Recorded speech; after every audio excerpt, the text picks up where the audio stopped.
Bom dia a todos. Vamos dar início à sessão de julgamento da 6ª Câmara Julgadora do TIT do dia 3 de novembro de 2022. Peço, por favor, a todos que mantenham o microfone no mudo enquanto não estiverem falando, para evitar ruídos em microfonia. E também alerto que a sessão está sendo gravada e a gravação ficará disponível no YouTube no canal do TIT. Nós vamos pela ordem da pauta. Hoje não tem nenhum pedido de sustentação oral, então vamos seguir a ordem da pauta mesmo. Eu começo formalmente a sessão, verificando o quórum de presença dos integrantes da Câmara no EPAT.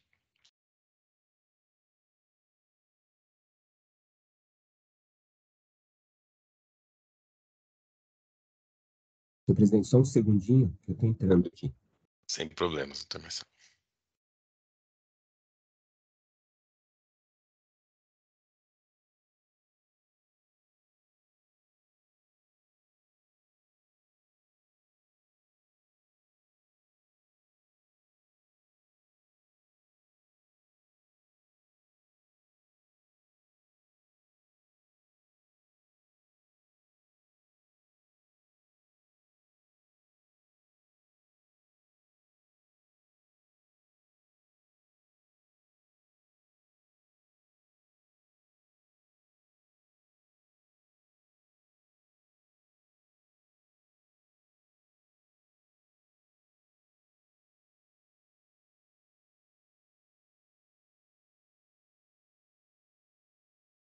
Bom, todos confirmaram presença.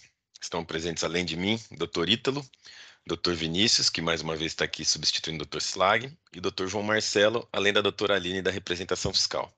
Então eu dou início à sessão. O primeiro processo da pauta é do autuado Cooperativo de Produtores de Cana-de-Açúcar e Álcool do Estado de São Paulo, autos de infração 4012496, recurso misto de relatoria do Dr. Ítalo, a quem eu passo a palavra para a leitura do voto. Obrigado, presidente. Bom dia a todos novamente. Temos aqui 3 itens acusatórios. O primeiro deles de levantamento fiscal, falta de pagamento apurado por levantamento fiscal. Acusação de recebimento de mercadoria desacompanhada de documento fiscal hábil. Aliás, apurado por meio de levantamento fiscal, desculpe, diferença de entrada. E a terceira acusação de deixar de escriturar documentos fiscais relativos à entrada de mercadoria. Houve retificação, houve também decisão de primeira instância cancelando-se os itens 1 e 2 do auto de infração. Houve recurso de ofício, pugnando-se pelo provimento do recurso de ofício. Houve também recurso ordinário. O feito ele foi originalmente distribuído à 6ª Câmara Julgadora em outra composição. E naquela oportunidade conheceu-se e proveu-se o recurso ordinário, conheceu-se e desproveu-se o recurso de ofício. Da decisão, naquela composição, foi interposto o recurso especial, tanto pelo contribuinte quanto pela Fazenda. Ambos foram admitidos em análise pretérita e em voto da relatora Maria do Rosário, acompanhada da unanimidade, decidiu-se pelo conhecimento e provimento do recurso da Fazenda para afastar a decadência dos itens 1 e 2 do auto de infração, com retorno dos autos para a instância qual para análise do mérito do recurso de ofício. Assim, resta sobrestado o recurso especial da autuada para apreciação em nova oportunidade. O feito retornou e foi distribuído a esse relator. No voto, a partir do parágrafo 24, digo que, preambularmente, anote-se que a última decisão válida proferida pela Unidade de Julgamento de Campinas dispôs que os lançamentos tributários consubstanciados nos itens 1 e 2 estão fulminados pela decadência, de modo que as correspondentes obrigações tributárias encontram-se extintas nos termos do artigo 156 do CTN. Ou seja, a decisão cancelou integralmente os itens 1 e 2 em reconhecimento da decadência e ainda concluiu pela procedência do item 3, ou seja, manteve o item 3 integralmente. Pois bem, vez que na última decisão, proferida pela sexta Câmara Julgadora em composição pretérita, por maioria de votos, prevaleceu o entendimento da doutora Maria Helena Tavares, conhecendo parcialmente e parcialmente provendo o recurso ordinário, e conhecendo e desprovendo o recurso de ofício. Daí eu trago só um ponto a ser observado. O voto vencedor dispôs que a cobrança relativa ao item 3 não foi objeto de re-ratificação e, portanto, não há o que se falar em decadência em relação a tal item. Entretanto, concluiu no sentido de conhecer de ambos os recursos e negar provimento ao recurso ordinário e dar parcial provimento, negar provimento ao recurso de ofício e dar parcial provimento ao recurso ordinário. Houve, portanto, equívoco na conclusão e no registro do voto, eis que, quanto ao item 3, único recorrido através do apelo do particular, a julgadora prolatora do voto vencedor em nada discordou do relator, que já negava provimento ao recurso ordinário. Assim, a correta indicação do dispositivo naquela oportunidade seria recurso ordinário conhecido e não provido, o que frise se é reconhecido pelo contribuinte que recorre no ponto através de recurso especial ora sobrestado. No entanto, tal ponto torna-se superado ao passo que este julgador, embora não possa se pronunciar quanto ao objeto do item 3, em razão do sobrestamento imposto pela Câmara Superior, acolherá parcialmente o pleito do contribuinte quanto aos juros, como se verá adiante, culminando em idêntico registro anterior, que vai ser recurso ordinário conhecido parcialmente provido. Aqui eu só fiz essa análise porque eu sou obrigado a registrar novamente esse voto, mesmo nada falando sobre ele, né? E se não fosse o caso dos juros, eu seria obrigado a registrar corretamente, que seria diferente do que foi registrado no julgamento anterior, só por isso. Pois bem, distribuído o feito à Câmara Superior, como já dito, em voto da relatora Maria do Rosário, decidiu-se por afastar a decadência dos itens 1 e 2 e sobrestar o recurso especial da autuada para apreciação em outra oportunidade. Ou, em suma, concorde ou não mais se discute a ocorrência ou não da decadência, uma circunstância jurídica que já foi superada pela instância superior. Rememoro-se que o item 3 foi objeto de recurso especial do particular, sobrestado pela Câmara Superior, assim, também não me pronunciarei quanto a esse item acusatório. Estabelecidos os limites judicantes, retomemos a análise dos fundamentos empregados pelas partes apenas quanto aos itens 1 e 2. Digo, pois, que pouco ou nada há de se averiguar no caso em apreço, eu explico. O contribuinte notificado ao de infração apresentou a primeira defesa, concentrando-se na alegação de que a fiscalização deixou de considerar a ocorrência de quebras quanto ao item 2, quanto ao item 1, desculpe, e quanto ao item 2 apenas nega a ocorrência infracional e nada mais, negar por negar. Em decisão da unidade de julgamento, o feito ele foi convertido em diligência para que a autora do feito reanalisasse essas questões de perdas acumuladas aí no período, perdas de álcool e açúcar, e a autoridade fiscal ela admitiu essa perda no processo produtivo, promoveu a lavratura de retificação e reduziu o auto de infração no item 1, acolhendo-se, portanto, a tese do contribuinte lá na primeira diligência. Em nova defesa, a contribuinte reitera esse ponto. E quanto ao item 2, novamente, só afirma que não houve recebimento de mercadoria sem emissão de nota fiscal, ponto. Entretanto, a repetição dos argumentos revela-se totalmente protelatória, ao passo que, conforme explicado pelo autor do feito, tal quantidade atribuída à perda no processo produtivo já havia sido considerado na retificação, a saber, e aqui eu transcrevo o pronunciamento do autor do feito, considerando que reconheceu o erro e, por isso, ele elaborou o termo de retificação. Havido esse novo termo, né, de retificação, o contribuinte apresentou nova defesa e, digo eu, que em exercício de total má-fé processual, reiterou os argumentos manejados em defesas anteriores, sabendo que tal pretensão já havia sido atendido quando do termo de retificação. Afasta-se, portanto, ao argumento ante sua imprestabilidade, no caso em apreço. Quanto ao item 2, argumenta recorrente que o auto infração retificado, a despeito de fazer menção quanto ao item 2, não capitula a infração supostamente cometida para que seja possível a impugnação específica. Isso, pois, diz a defesa, né, o termo de ratificação, traz apenas o item 1, mas sem qualquer prejuízo à recorrente, como sugere, visto que preserva-se em todos os seus termos o que consta do termo de ratificação anterior, contendo descrição, infringência e penalidade do item 2.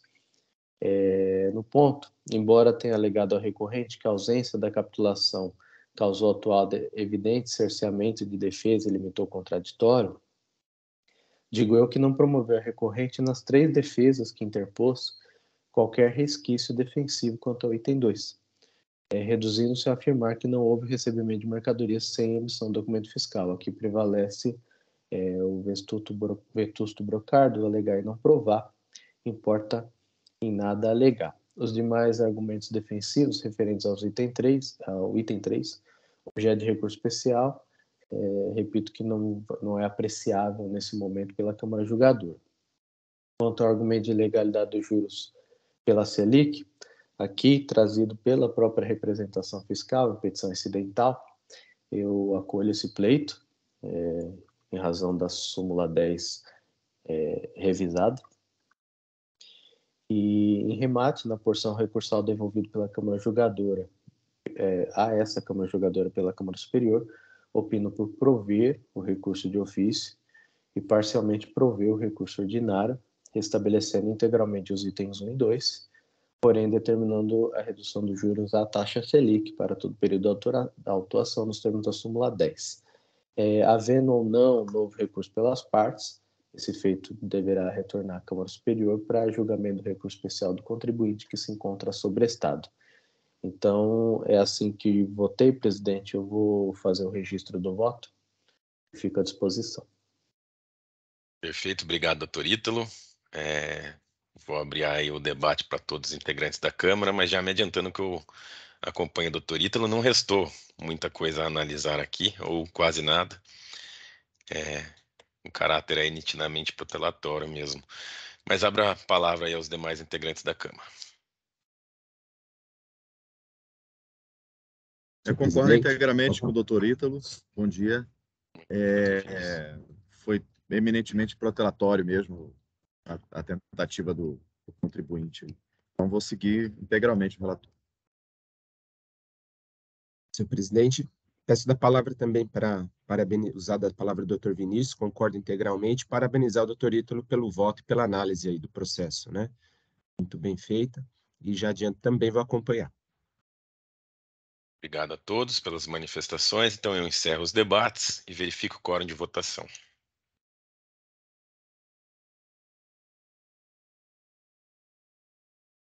Todos confirmaram presença, eu inicio votação.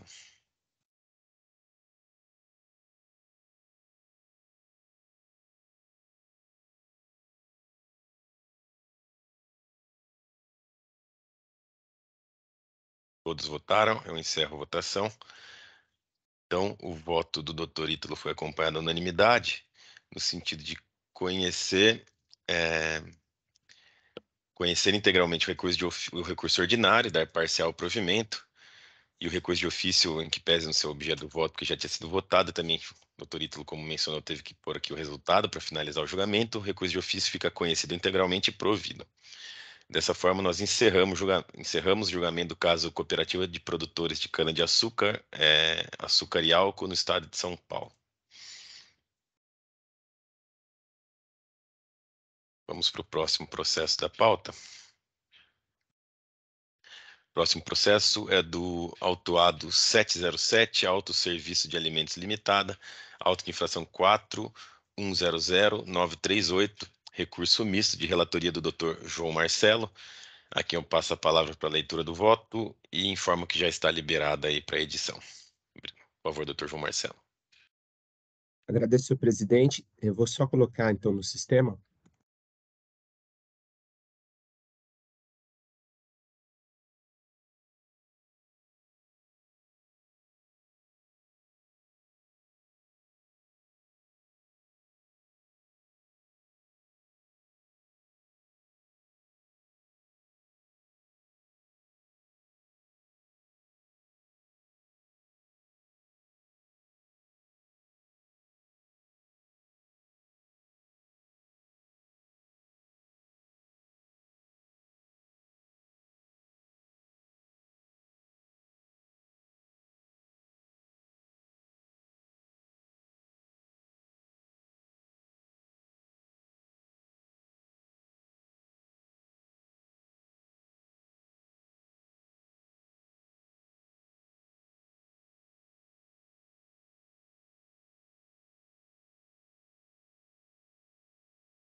Eu vou passar a ler, senhor presidente.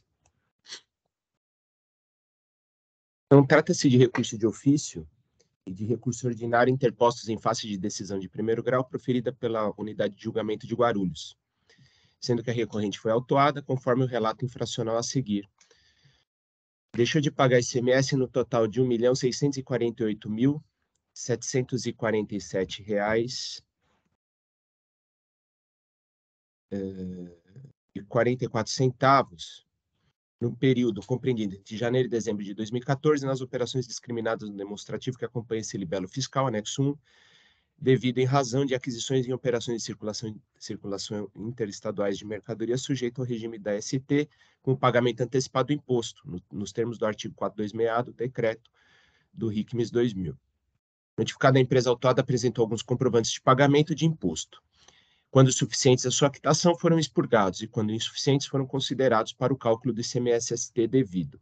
Infringência ao artigo 426A e a multa foi capitulada no artigo 85, 1, a linha E, combinados com o 910 da Lei 6.374 de 89.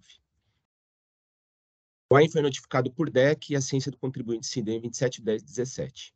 Notificada a lavatura do AIN, o contribuinte apresentou defesa e juntou documentos. Houve juntada a manifestação fiscal. Distribuindo a unidade de julgamento de Guarulhos, houve decisão convertendo o julgamento em diligência, a fim de que o autor do feito, em fase da impugnação apresentada, esclareça a dúvida posta, bem como, em sendo o caso, exclua do demonstrativo anexo as indevidas exações dos valores comprovados. Manifestou-se o autor do feito no sentido de que os documentos apresentados não foram trazidos aos autos de forma ordenada, impossibilitando o cumprimento de diligência. Retornou o presente ao julgador tributário, proposta que o doutor órgão de julgamento notificasse a autuada diretamente para que, com base nos demonstrativos trazidos com a defesa, apontasse os erros que pudessem ter sido cometidos pela fiscalização e fundamento com base no artigo 22, parágrafo 1º da Lei 13.457/09. A ilustre representação fiscal, no exercício de suas atribuições funcionais, elaborou parecer no sentido de que a diligência foi devidamente respondida. A recorrida apresentou petição requerendo que seja realizada nova diligência para que o OFR cumpra o requerido, pois, segundo alega, o conjunto probatório apresentado pela autuada está perfeitamente em ordem, não havendo motivo para que justifique a sua não análise dos documentos. Enfim, o presente voltou para a UJ, sendo que houve nova decisão convertendo o julgamento em diligência. Eu vou pular esse trechinho aqui, porque é o que está lá já está nos autos e tem as folhas, tá? Manifestou-se novamente o autor do feito no mesmo sentido da manifestação anterior, acrescentando que repisamos os fatos de que as provas apresentadas pela empresa não estão em conformidade com o que é exigido pela legislação. O que já autorizaria o julgamento por parte da adjudicante. Uma vez que há interesse em buscar vitória material, que a empresa seja intimada pelo seu julgador a prestar ao menos demonstrativos que impugnam genericamente o trabalho realizado pelo fisco, com elementos como a chave de acesso das notas fiscais, sendo esse o único meio confiável de individualizar a nota fiscal, já que os dados apresentados demonstrativos não coincidem. E conclui alegando que, manifestamente, a empresa tenta se beneficiar de dificuldade gerada por ela mesma em relação à atividade de fiscalização. A ilustre representação fiscal, no julgamento, no exercício das suas funções, solicitou o retorno do presente para julgamento. A recorrida apresentou nova petição, pugnando, que apresentou as folhas tais, o próprio anexo 1, elaborado pelo fisco, que instruiu o AIN, destacando cada nota fiscal com uma cor referente ao argumento apresentado na defesa aplicável, alegando que no referido documento, elaborado pelo próprio fisco, constam as chaves de acesso das notas fiscais e que a recusa do FR em analisar a documentação apresentada pela defesa implica em violação ao disposto ao artigo 18 da Lei 13.457 de 2009 e requer que sejam considerados verdadeiros os fatos apresentados pela defesa, tendo em vista a indevida recusa do fisco em analisado. Caso não seja esse entendimento desse julgador tributário, subsidiariamente requer a conversão do julgamento em diligência, conferindo ao fisco a ulterior oportunidade para analisar a documentação apresentada e cumprir já determinado por Vossa Senhoria, substituindo o anexo da acusação. O presente retornou à unidade de julgamento, sendo que houve nova decisão convertendo o julgamento em diligência, né? A qual passo as folhas 3580, 3581, que eu deixei aqui consignado o motivo.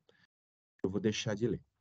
Depois, manifestou-se novamente o autor do feito, considerando os documentos e provas trazidas, Acatamos todos os pontos, expurgamos os valores comprovados, como acima expostos, e apresentamos novo demonstrativo de débito fiscal com correções, juntando demonstrativo. A ilustre representação fiscal solicitou o retorno do presente para a unidade de julgamento. Houve um novo requerimento da defesa, solicitando nova diligência, alegando que é impossível efetuar conferência das exclusões efetuadas, eis que os dados apresentados no demonstrativo outras operações estão incorretos. O presente retornou à unidade de julgamento, houve nova decisão convertendo o julgamento em diligência. Bom, enfim, manifestou-se novamente o autor do feito, informando que foram acatados todos os pontos da defesa. A ilustre representação fiscal, no exercício de suas atribuições, solicitou retorno para a unidade de julgamento. Houve novo requerimento da defesa, no sentido de que, diante da recusa do agente fiscal em cumprir as determinações desses lutos jogadores, para retificar ou, ao menos, explicar as aparentes inconsistências na autuação. Não há outra alternativa que seja a declaração de improcedência do AIN, de modo que estará facultado ao senhor agente fiscal, se assim entender cabível, a lavratura desse novo AIN, sem as aparentes inconsistências sobre as quais se nega a se manifestar. As folhas, o presente foi julgado procedente em parte, tendo sido a multa fixada em R$ 1.016.014, com base no artigo 85, inciso 1, a linha E, combinados com os parágrafos 1º, 9 e 10º da Lei 6.374/89, por infração ao artigo 426-A do RICM 00, sem prejuízo do requerimento do imposto, no valor de R$ 1.309.873,47, e cindido sobre o débito dos acréscimos legais previstos pela legislação. Houve parecer sobre o recurso de ofício, exarado pela ilustre representação fiscal, as folhas tais, no sentido de seu não provimento. Houve a interposição de recurso ordinário e de contrarrazões ao recurso de ofício, sendo que a recorrente alegou, em síntese, que o AIN que constituiu o crédito tributário em questão é nulo de pleno direito, uma vez que o procedimento administrativo que precede a lavratura do AIN não foi embasado em documento indispensável, a OSF, Ordem de Serviço Fiscal. Que a ausência de relatório circunstanciado fulmina de nulidade o AIN lavrado contra a recorrente, a inexistência do relatório circunstanciado acarreta omissão quanto à imprescindível pesquisa fática e procedimental prévia que deu origem aos dados apresentados no AIN, que os juros de mora devem ser calculados de modo a aplicar a taxa Selic. Requereu, por fim, o total provimento de seu recurso ordinário, declarando a nulidade e improcedência do AIN. Caso não seja essa decisão, que se conceda as reduções pleiteadas e protestou por sustentação oral de suas alegações. Manifestou-se a ilustre representação às folhas 3744, 3750. O presente foi distribuído a esse julgador, sem prevenção, às folhas 3751. A defesa juntou memoriais de julgamento às folhas 3753 e 3758, repisando seus argumentos defensivos. É um relatório pormenorizado, passemos à decisão. Voto. O auto de infração trata da acusação de falta de pagamento do ICMS na entrada de mercadoria sujeita à subvenção tributária com pagamento antecipado do imposto, nos termos do artigo 426-A do RICM 00. Os fatos geradores reportam-se ao período de janeiro a dezembro de 2014, conforme consta da acusação fiscal. Recurso de ofício. Observados os requisitos mínimos de admissibilidade, apreciamos o recurso de ofício. A decisão recorrida de ofício reduziu o crédito constituído pelo auto de infração, conforme abaixo, imposto, de R$ 1.648.743,43 para R$ 1.319.863,47, juros, de R$ 906.365,98 para R$ 721.641,01, multa, de R$ 1.277.886 para R$ 1.016.014,21. Houve manifestação da FRE autuante, concordando com os montantes corrigidos pelo ilustre julgador de piso. A ilustre representação fiscal pugnou pelo não provimento do recurso de ofício, estando de acordo com o julgamento de primeira instância e se manifestou pela manutenção da decisão a qual. Ante ao exposto, preferiamos com o entendimento da ilustre representação fiscal e também como requerido pela defesa, somos pelo não provimento do recurso de ofício. Recurso ordinário. O recurso ordinário é tempestivo à legitimidade da parte. Observados os requisitos da admissibilidade, conhecemos do recurso.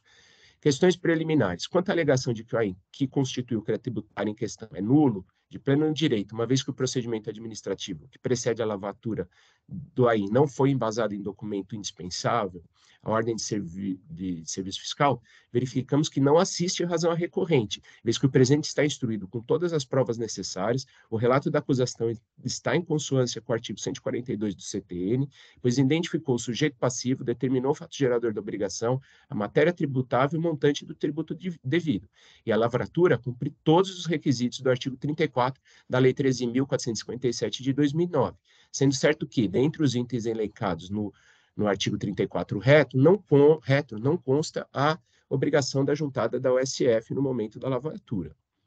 Quanto à alegação de que a ausência de relatório circunstanciado fulmina de nulidade ou lavrado contra a recorrente, vez que a inexistência de relatório circunstanciado acarreta omissão quanto à imprescindível pesquisa fática e procedimental prévia que deu origem aos dados apresentados no AIN, verificamos mais uma vez que não cabe razão à recorrente, pelas mesmas causas de decidir da alegação anterior, qual seja, a autuação está em consonância com o artigo 142 do CTN e o relatório circunstanciado não está no rol dos requisitos do artigo 34 da Lei 3.457/2009. Questões de mérito. Quanto ao mérito, como bem apontado pela ilustre representação fiscal às folhas 3748, 3748, o contribuinte em seu recurso, em relação ao remanescente do item 1 do AIN, não contesta o fato da conduta infracional, resultando como incontroversa a acusação, por conta do inciso 2 do artigo 20 da Lei 13.457/09. Além disso, o contribuinte também não contesta os demonstrativos elaborados pelo fisco, resultando em serem considerados como exatos os dados neles constantes, por determinação do parágrafo único do artigo 22 da Lei 13.457/09. Dessa forma, tendo em vista que os fatos não foram controvertidos, temos cabalmente comprovado a infração em relação ao remanescente do AIN, nos termos da decisão de primeira instância, independentemente de prova, nos termos do artigo 20 da Lei 13.457/2009.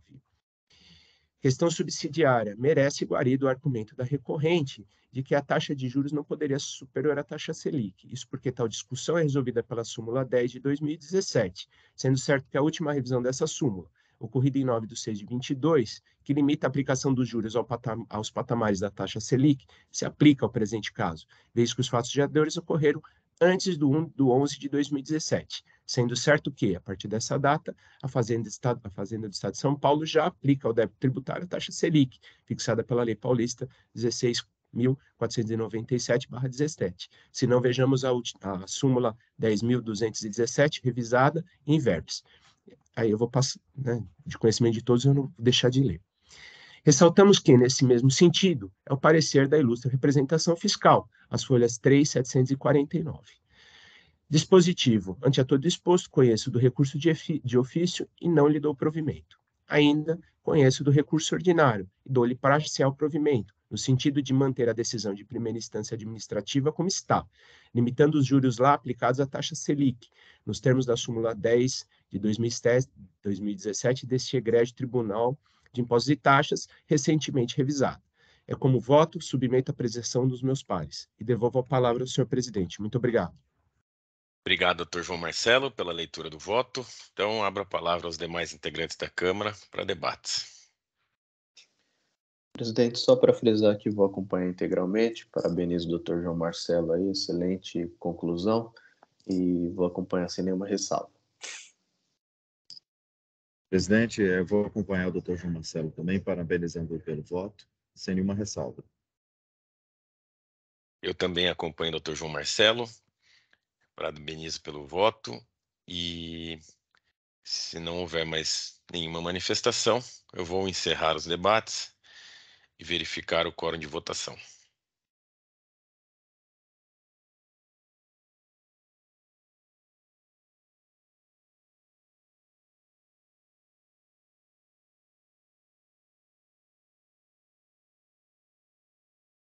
Todos confirmaram presença, inicio votação.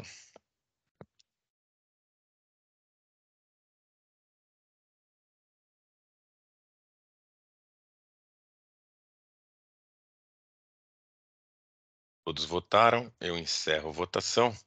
Então, o voto do Dr. João Marcelo foi acompanhado à unanimidade, no sentido de conhecer e dar parcial provimento ao recurso ordinário, apenas para limitar os juros à taxa Selic, e conhecer e negar provimento ao recurso de ofício. Assim, nós encerramos o julgamento do caso 707, Autosserviço de Alimentos Limitado.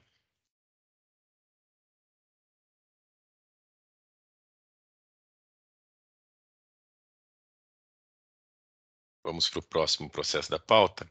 O próximo processo é do autuado Borrachas Dina Comercial Limitada, auto de infração 4143123, é um recurso ordinário de minha relatoria. Então, o voto já está lançado, eu já parto para a leitura do voto. Apenas a ementa que ficou junto aí no texto, eu já faço essa correção no final. Eu vou direto para o voto, que ali eu explico qual que é a acusação. Então, começo no item 6. O contribuinte é acusado de creditamento indevido de ICMS por ter lançado no campo 0,57 das dias do período de junho a dezembro de 2019 valores sem comprovação de origem. Instado a se manifestar, o contribuinte justificou tal procedimento, informando que se tratava de utilização de precatórios contra o Estado de São Paulo como crédito do imposto na apuração de ICMS. No recurso ordinário em análise, o contribuinte inicia combatendo a multa e os juros aplicados. Quanto à multa, aponta o suposto caráter confiscatório e desproporcional da aplicada no presente caso. Contudo, a multa aplicada é prevista na legislação paulista e argumentos de inconstitucionalidade não podem ser objeto de apreciação por este tribunal, uma vez que afastar referidas cobranças configuraria o reconhecimento de inconstitucionalidade de normas, o que é vedado pelo artigo 28 da Lei 13.457 de 2009. Quanto aos juros, alega que estão em total desacordo com os limites constitucionais impostos, pois os juros previstos no artigo 96 da Lei 6374 de 89, com a nova redação dada pela Lei 13.918 de 2009, extrapolaria os limites da taxa Selic. Contudo, os juros aplicados no presente caso já estão de acordo com as alterações da Lei 16.497 de 2017 e, portanto, limitados à taxa Selic, de modo que referida alegação não merece qualquer acolhimento. Passo contínuo, o contribuinte traz voto de divergência deste egrégio tribunal no sentido da possibilidade de compensação por precatório, tal como efetuada pelo contribuinte no presente caso. Contudo, em que pese tal voto indicar o posicionamento de determinado julgador tributário, o voto vencido foi em sentido contrário, de modo que sequer pode indicar a corrente majoritária deste egrégio tribunal. Alega ainda a ausência de fundamentação legal do presente AIM, pois o FR tipificou como, aí eu abro aspas, tipificou como infringência cometida pela requerente o artigo 61 do Decreto 45.490 de 2000. Alega que a tipificação legal posta pelo senhor agente fiscal, em nada se identifica com os atos praticados pelo requerente, pois este em nenhum momento valeu de crédito tributário, muito menos se efetuou qualquer tipo de compensação por meio de crédito CMS. Ora, a alegação que em nenhum momento se valeu de crédito tributário ou efetuou qualquer tipo de compensação não faz qualquer sentido. O contribuinte lançou no campo 0,57 das dias determinados valores. Tal lançamento influenciou na apuração de ICMS, resultando no valor devido menor. É óbvio que se utilizou de crédito tributário. Ainda a compensação reside exatamente na apuração de ICMS, onde são descontados esses valores levados a crédito. Aliás, tal alegação vai contra as próprias alegações do contribuinte, no item 2 do presente recurso, que o item 2 chama do voto em divergência desse tribunal sobre a possibilidade de compensação. Ademais, o relato infracional está totalmente amoldado ao dispositivo legal supostamente infringido, de modo que não há que se falar em ausência de fundamentação legal do AIM. Finalmente, chegando às alegações de mérito do recurso ordinário em análise, o contribuinte alega a legalidade dos atos por ele praticados, isto é, a possibilidade de utilização de precatórios alimentares para pagamentos de tributos com base na Emenda Constitucional 30 de 2000 e artigo 58 do Ato das Disposições Constitucionais Transitórias, a DCT. Adicionalmente, alega que o tema 111 do STF trata do mesmo tema do presente processo administrativo e que, portanto, esse deveria ficar suspenso até o julgamento da Corte Superior. Contudo, entendo que tal argumentação não merece qualquer guarida. Em primeiro lugar, não há qualquer documentação nestes autos referentes aos supostos precatórios utilizados pelo contribuinte em sua apuração de CMS. Ademais, não há qualquer dispositivo legal na legislação paulista sobre a possibilidade e a forma de utilização de precatórios no momento da apuração do CMS. Vale lembrar que o direito ao crédito é um instituto garantidor da não cumulatividade aplicado ao ICMS, mas a efetivação de tal direito condiciona-se à escrituração do respectivo documento fiscal e ao cumprimento dos demais requisitos exigidos na legislação, nos termos do regulado artigo 38 da Lei, parágrafo 1º da Lei 6374 de 89. É exatamente nesse sentido que esclarece o comunicado CAT 46 de 2006 acerca da impossibilidade de compensação de débitos fiscais relativos ao ICMS com precatórios judiciais. Tais motivos por si só já seriam suficientes para a manutenção integral do presente AIM. De qualquer forma, a título argumentativo, analisando o mencionado artigo 78 da DCT mencionado pelo contribuinte, verifica-se de que este não autoriza a apropriação de créditos tal como é realizado pelo contribuinte. Vale dizer, em seu parágrafo 2º, veda a utilização de precatórios alimentares, que em que pese não haver comprovação por falta de juntada de documentação dos presentes autos, era a natureza dos precatórios supostamente utilizados pelo contribuinte, como ele mesmo alega. Também não há previsão legal para a suspensão do presente processo administrativo em razão da afetação de matéria pelos tribunais superiores. Antes exposto, conheço recurso ordinário e nego-lhe provimento, mantendo-se na íntegra decisão de primeira instância administrativa. É como voto, abro a palavra aos demais integrantes da Câmara para debates.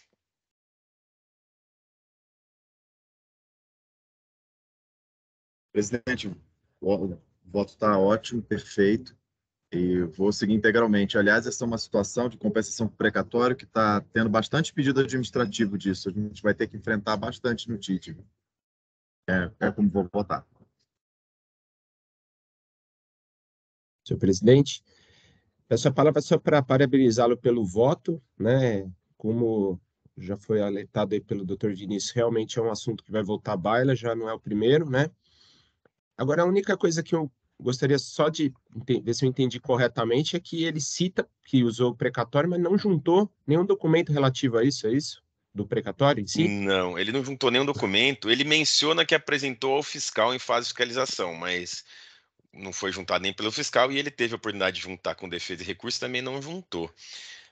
E eu só, com relação à observação do Dr. Vinícius, eu concordo, vai ser um assunto que vai trazer muitas, mas nesse caso ele utilizou ainda no momento da apuração, eu acho que é um pouco mais complicado ainda, não é que nem que ele quer compensar débitos tributários com o precatório, ele usou no momento da apuração no campo outros créditos, sem nenhum tipo de autorização, sem nada, nem, vamos dizer assim, comparando ao que acontece na Receita Federal, ele nem habilitou o crédito de alguma forma.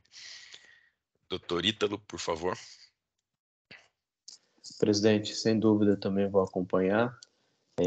Não é de hoje, né, que esse tipo de acusação existe aqui no tribunal e simplesmente não há nenhum precedente em favor do contribuinte, muito menos nessa circunstância em que ele alega ter se aproveitado, mas nada prova nesse sentido.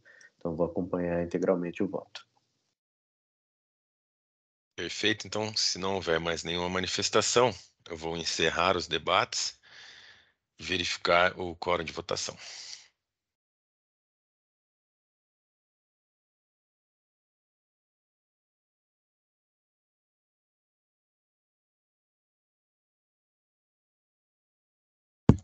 Senhor presidente, só uma coisa, lá no voto ainda está constando na ementa sujeita à disponibilização, é assim mesmo que vai ficar? Ah, desculpa, eu vou cancelar a verificação de quórum. Eu vou editar aqui o lançamento do voto. É que quando eu lancei, não dava para... Eu não consegui copiar e colar a ementa, então ficou para agora. Eu vou só reabrir os debates para possibilitar aqui a edição do voto. Eu não sei se acontece com vocês, mas quando eu lanço antes da sessão, eu não consigo... Eu tive um problema para digitar, né, numas das sessões, mas agora, graças a Deus, resolveram. Eu não sei se era questão do browser, né, se era o Edge ou se era esse Eu Internet Explorer, desde enfim. que eles desde que saiu o Explorer do meu computador, eu tenho problema com a edição de votos. Né? Quando era Internet Explorer eu conseguia tudo, agora com o Edge fica meio ruim. Até quando eu colo Então, ele fica meio... esse aí, doutor Paulo, eu estou usando, voltei a usar o Chrome, porque eles fizeram, acho que, alguma alteração para editar a ementa, né? E no Chrome está funcionando, que é uma beleza. Agora no Edge ele dá uns probleminhas mesmo. Aí tem que ir testando, eu acho. O meu no Chrome, pelo menos no momento da sessão, não É, funciona. Eu fiz a edição, deixa eu só ver se ficou bom. Aí, pronto, agora a ementa está realmente no lugar da ementa. Então, feita a edição do voto, eu encerro os debates e verifico o quórum de votação novamente. Obrigado pela observação, Dr. João Marcelo.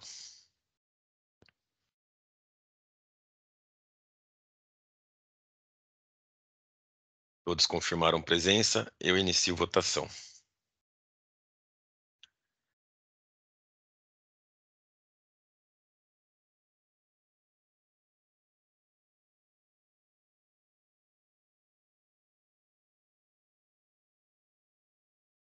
Todos votaram, eu encerro a votação.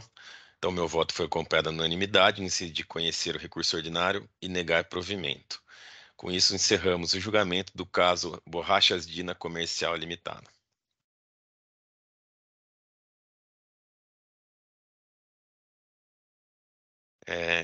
Com isso, nós encerramos o julgamento dos 3 processos de hoje. Eu deixo consignado que havia indicação para que constasse 4 processos na pauta, mas por algum problema que ainda não descobrimos, foram pautados só 3. Mas, de qualquer forma, nós encerramos, então, o julgamento desses 3 processos da pauta de hoje, razão pela qual eu encerro a sessão de julgamento no EPAT para que seja gerada a ata de julgamento. Ata de julgamento gerada. Deixa eu só conferir aqui. Tudo certo. Então, com isso, nós encerramos a sessão de julgamento do dia 3 de novembro de 2022. Agradeço a presença de todos. Agradeço a presença do Dr. Vinícius, mais uma vez substituindo na nossa Câmara, possibilitando essa sessão. E peço, por favor, ao Oswaldo que encerre a gravação da sessão de julgamento.